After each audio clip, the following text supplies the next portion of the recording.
extrajudicial killing, the present conditions of the detainees and whether the detainees have access to medical treatment. It also has to determine whether there was sufficient grounds for the arrest of any suspects in detention. Certify that juveniles are not kept in the same cells or facilities with adults, and there are separate cells, facilities for men and women, and so on. All these are what we require so that we'll be able to get the proper information. Then, interaction with the detainees. In this case, you go to the cell, and all of them will be there, and you talk to them.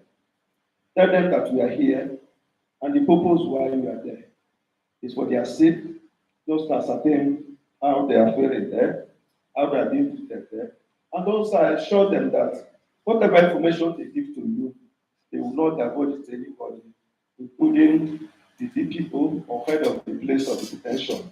You will assure them, and they will happy. They're very, very happy. The moment they see you, they'll be very, very happy, and just need to hear from you and know what you are going to do because they have been there and also seeking for liberty.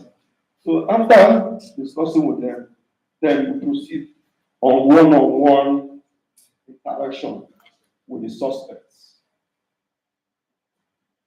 One-on-one. Then you take them one after the other. Find a suitable place. They'll give you a suitable place where you stay and they interview them. Not in the presence of other persons. We have finished the general talk in the cell. You take them one after the other. Ask them questions about the detention. The questions are there. The name, gender, age, you see age, whether the detainee understands English, or which language understands, or suppose name and contact of them, whether he has interpreter, the name of the interpreter, alleged offense, the reasons for the arrest. Go. Was the detainee informed of the reason for arrest? He will be answering all these questions. Was the detainee referred by the police agency? So he will answer the question. Frequency of means given to the detainee, he will answer. Was the detainee arrested in view of another person? He will let you know. Was the detainee informed of his rights to silence? He will record it. Is there an inventory on the detainee possession at the time of arrest? Continue. Was the detainee cautioned? Length of detention, less than 8 hours or beyond 8 hours, record them. Has any statement been made by the detainee? For example, professional statement, note it down. Has the detainee any legal representation? Note it. If not, has the police notified him or her of the right to seek legal representation? The answer. Has the detainee list of let you know. If you say yes, the name of the next of the address, the phone number. Does he ask about bail? Does he have a shorty? Name of shorty, address of shorty, phone number. Has he been accorded the human treatment? If no, state the nature of alleged human treatment. Then, at the end of the day, there are so many questions we could ask. But there is a form called the legal questionnaire. I don't know whether you have it here. You have the questionnaire. Yes, I found them. So you fill all of them and also make your recommendations. After hearing from all the detainees as a magistrate, then you now exercise the powers conferred to you by section 51 of the ACJA.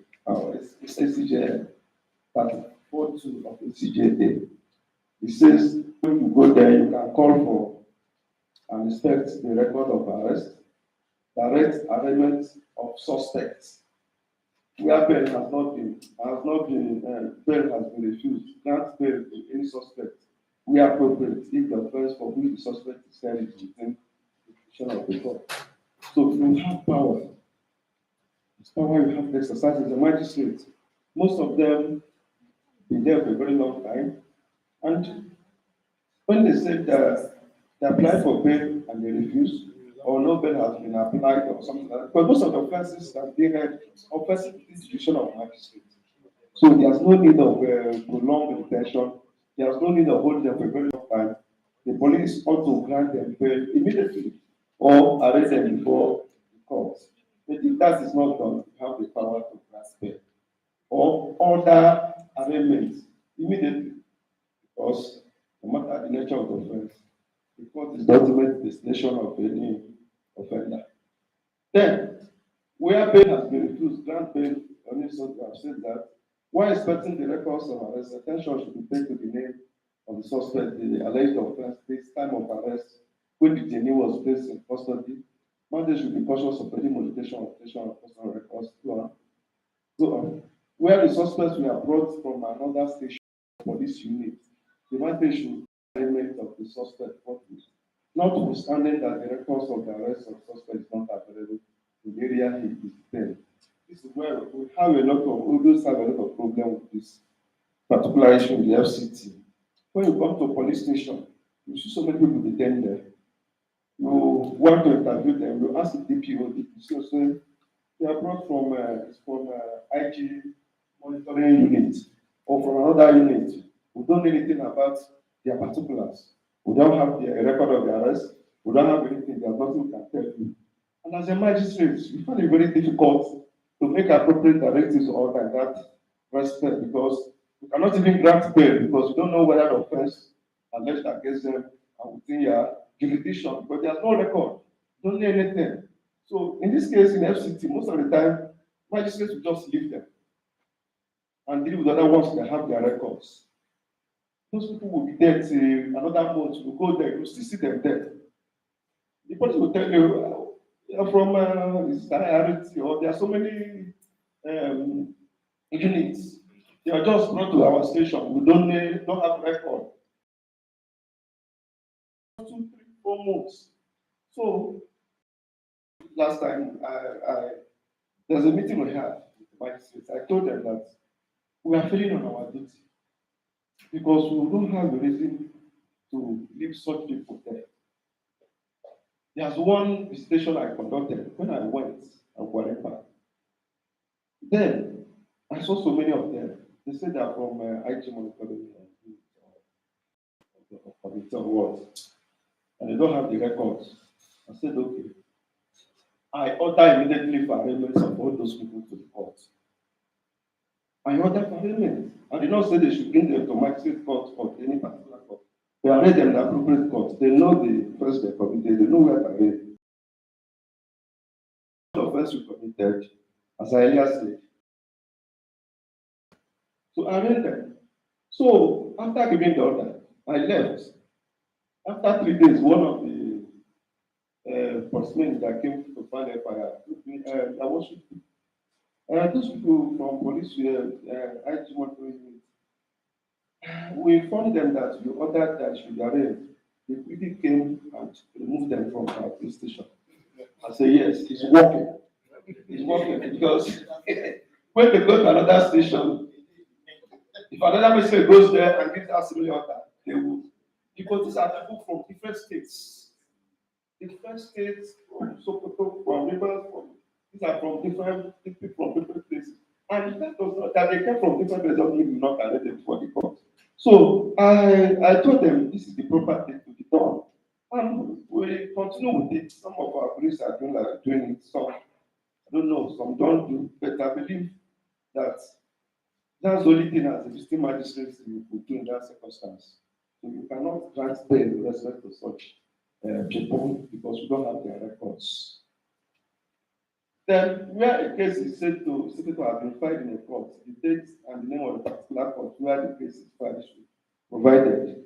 Sometimes they tell you this case is already filed in court. With respect to this suspect, it is already in court. Tell them to provide the particulars so that you know the court. You equally investigate. Because I know that most of the cases in the magistrate court, as you are going with FIR, you go with the suspect, and from there, that could be made to be detained in the correctional center. Though there could be a reason why the person could come back, but at least you must know the reason why. Then, when you finish with that, then you undertake form of the place of detention. Go around, you're already informed the in charge to visit all the facilities. Then, self building, you visit the place of detention, you check about power supply, water supply, because the Tennis is equally entitled to decent living, no matter that the needs. They have a right, and they have to be well taken care of sanitary conditions, holding areas, medical rooms, survey rooms, kitchen storage, provident rooms, bathrooms, and so on and so forth. So, so you check all this and also record. Make sure your register will be with those forms and also other documents where you're recording all these things, because that should form part of your records at the end of the visitation. Then when you conclude calling the facilities, then you go back to the officer in charge of the police station. You sit down with him for clarification. Clarification between what he told you or what the officers of that police station told you before and what you observed. If there's anything you need to clarify, you clarify before you go and make a recommendation.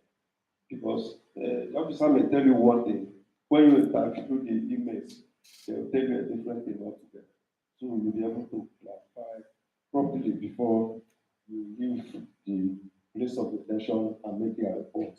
Report is going elsewhere, and make sure you clarify so that you know that you are saying proper things. Go on. Then, after you finish, then you and the people accompanying you can leave the police station. You have done your work. But as I told you, you would have made certain orders, you would have made certain directives. Now that we are going, would they be carried out? We wouldn't know. Because in our own, once a Western finishes the station, it doesn't go back until the next time. So they tell you the abuse is not their time to be coming and checking whether they carried out this. That's why it's very, very important. Because I heard from chief here that they are already doing the needful. So I mean, once they comply and do the needful, I think the visitation will be very, very seamless, and the station may not even be needed most of the time. So in this case, you sit down at the end of the station, the visiting magistrate prepare a report of the inspection, incorporating his observations and recommendations with other accompanying forms, and submit same to the chairman of the ACGMC or the chief judge of the court through the secretary of the committee. The magistrate shall also send a report of the inspection to the head of police division or that agency. As you are submitting it to ACGMC, you submit to the head of the agency where you conducted the inspection. Then there's also a provision for the officers who do not allow to comply with this provision of the law. Where officer in charge, let me see, where the officer in charge of the police station officer or agency refuses to allow inspection to be conducted as required by law, or first to comply with the provision of section 34 3 ACJA. I think there's a provision in ACJA too. That's what I'm talking about, making available the records and all facilities to the magistrates. Where the officer fails to comply with it, the default shall be treated as a misconduct and shall be dealt with in accordance with the relevant regulation under the Police Act or pursuant to any disciplinary procedure prescribed by any provision regulating the conduct of the conduct of the officer or official of the agency. So this is just to ensure that the police and other law enforcement agencies comply with the provision of the law. So the moment they are obeying or comply with the provisions of the law, there will no need of this. Yes, I think in FCT they have been doing very well as well. It was at the time when we were starting that we were having a lot of problems later. We continue to sensitize them, training, and now we seamless their understanding, except some areas like DSS and some of them that we still have a big problem with. Now, mechanisms for structuring cooperation between magistrates, police, and other law enforcement agencies to foster or enhance implementation of oversight function. Those things that will foster relationship between magistrates, police, and other law enforcement agencies. And what that should be done also ensure that we strengthen this oversight investigation. I was able to name some of them. If you observe them, definitely this oversight function will be well handled. One is regular training and interaction, like what you are doing today. You have the magistrates and the head of police station and other agencies. They always interact and discuss. And it's all open for them to exchange ideas on certain practical issues arising from monthly or quarterly inspection. Once we're having such training, it will help to improve this station. Two, two, prompt submission of reports of arrest to magistrates. Our own says monthly, police will submit it monthly to the magistrates. Platoon says quarterly. Please, police must do so promptly. And in FCT, police, most of policemen police divisions are not doing so. Very few of them are complying. And we have been telling them that it's good for you to ensure that you submit this, so that the moment you submit it, my state will be abreast of what is going on at the police station. Go, go number three. Go. Number three, all the cities that to the place is a very big challenge we're having, and also to access to facilities. They may even allow you to go, but you to touch certain places. Yes, yes, they will not allow you to go to everywhere. No, they won't allow you. So it's a big challenge. So that if this is a proof, if it allow magistrates to have access to all these areas, it will help magistrates to get the clear and proper information of this place of detention. Station not for indictment of officers. As I said initially, when you come there, the head of the officer in charge will not be comfortable. You will feel you have come to indict them. You will come to put their job online. You have to review one thing or the other. So in this case, first of all, you tell them, please, you are not here to try to do anything or put your job or your officers online. It's just a statutory function to ensure whether the practice of detention are being complied with. At the moment we let them know, that is all. But now I'm sure they are all aware. But the problem is that most of the time when you have new promoted officers who have not received the training, they will not appear aware of what this is. That's why it's always good to sensitize them. Continue. Another one is to promote this visitation is security and protection of visiting magistrates. It's very, very important. If a magistrate comes to police station and is being intimidated or harassed, it's at the nature of the police works at the police station. That nothing you could do. So police need to protect him and not to harass him. The moment you harass him, he will not come again. And the aim of this visitation is defeated. So we are pleading with our men, police to always protect magistrates. Compliance with the directives of the visiting magistrates. One thing is to give the order, another thing is to comply. If a magistrate should come to the police station and give orders, and after arraignment, and once he gives and nothing is done, definitely this station will not have any meaning at all. So please, our officers will ensure that they comply, whether the magistrate is there or not. As you said, you will be there and they comply. Most of the time, when we go, we don't stay to ensure they comply. We just give out and go, hoping that they will do the needful. So please, we hope we will do the needful. Go on. Magistrates not engage on necessary display of power. We tell our police when we go to police, don't serve the magistrate to start issuing unnecessary orders or try to show police that you can order them to do one thing and they can obey. If you do so, they can disobey your order. Then they are territory, they are not in a court. So we tell our police when you go there, because when you come to court, not some magistrates that are behave like emperor, not the emperor at the police station. Otherwise, they will prostitute them. So we tell our colleagues, yes, arrest protocol must be observed so that we reduce the number of people that will be detained. Arrest protocol when you arrest somebody, make sure you follow what the law says. Follow what the law says. If you want to arrest the person that's been alleged to have committed offense. There's a time they go and arrest somebody that has not even committed an offense. There's somebody who brought the report brought before you that someone committed offense. You don't see him. You go and arrest the mother, or arrest the father, or the relation. You know, SCJ prohibits that. So make sure the person arrests the proper person. And even when you arrest, make sure you always try to assist the person to reach out to the relations or legal representative.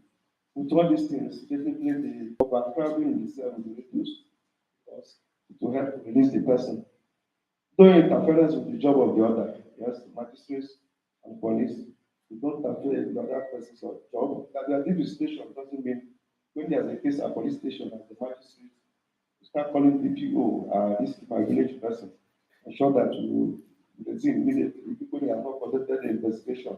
He will say no. And once these things start happening, you start having a strange relationship. Or DP calling you after your own job. The meaning is that when you go there, they may not cooperate. And you frustrate this homicide station. Particulars of alleged offences to be submitted to the place of detention where suspects are transferred from another area of detention. So, as I earlier said, most of the time, those are for IG team and other areas. Those people they bring from other area, other police units. They just dump them in one particular police station. You don't know anything about them. We encourage that if they are bringing them, they equally attach the particulars of the offense so that you know the offense and how long those people have been detained so that magistrates will be able to make proper order. I don't know how possible is it. But is it possible? It's not nobody take over detention without going for one offense. It's normally between the order of most of the time in FCT, we will go to a station, they tell you they brought them from one monitor unit or the other. We don't know anything about that. Is it done here? Let me get you. Stating the offense. Could it be? Except if they are not being the there. I'm sure some of the police, I myself, I've visited to police station, it's such a thing. They say they don't do anything. It's dangerous for you to take over the detention of someone Without without anything about it. Yeah, exactly. Once they come, they make everything. For how long? They just say they have their names around it, but they don't know the particulars about this. I don't know actually, but it's one of the things to observe the whether it's proper or not, whether like now the way you explained it, if it's not like that, I don't think whether there will be a problem with respect of these people brought from other units or stations. God. But it's some things we observe in FCT and also ensure that it's not a police to bring FIR and the suspect report to that. So once this is done, there will no overcrowding of the cell. Because as I just said, most of the offenses that are within the jurisdiction of the magistrate. On the FIR, the way it is that you can even arrest today and even take the person, take the FIR to court today. And also arrest the person today. An FIR. So in short, you can even start trying today. An FIR. It's not a charge, neither is it a direct criminal complaint that needs time before you proceed. So the moment the offense is within the jurisdiction of magistrate, you send the FIR immediately. After all, FIR is not a charge. You still inquire to know whether there's a prima facie case in the courts before a charge is drafted to know the offenses, the evidence before the court discloses, and also before the defendant knows the offense has committed. So therefore, I think most of the cases in FCT that come from police are all FIR, even though they are provision for charge and criminal complaints. Then, pay conditions to be liberal, whether police is granting administrative pay or magistrate is admitting one of the give liberal condition, so that the person can be released. The moment we make the conditions to be onerous or strenuous, you will not be able to fulfill and you continue to stay in the cell, and thereby defeating the purpose of the station. You talked about release and tell the person to go. There are certain offenses you don't just come and tell somebody to go. You must keep conditions because they may at the end of the day arrest the person before the court. So they must start a link or a way of placing and getting that person. So even as a magistrate, keep conditions so that they'll be able to trace the person. Otherwise, when you say go, that's the end of it. Normal complainant to be quiet. And police will be helpless because they have told the person to go. So you look at it very carefully and know the proper order to go. Disclosure of a new place of detention. So in this case, maybe you may not have problem here and there, but in FCT, you have all these people, they have places to detain people, they don't even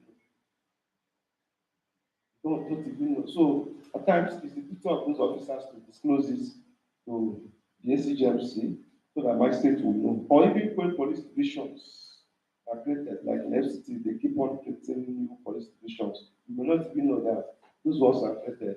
So they're supposed to let you know that new police divisions are created so that we're able to post magistrates there. We have a lot of magistrates to go around the police division.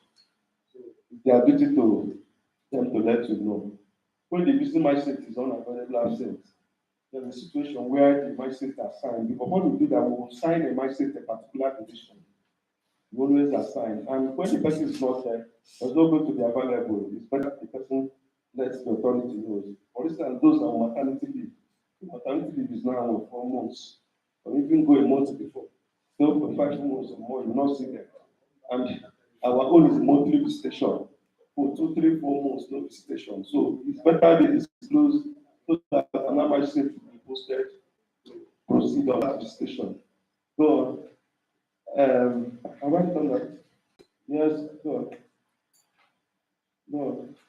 Yes, police to improve their level of compliance with the police directives in the monthly or quarterly reports. If that report is submitted to police, it's better. Any other given by the magistrates, you include the level of their compliance so the magistrates will know.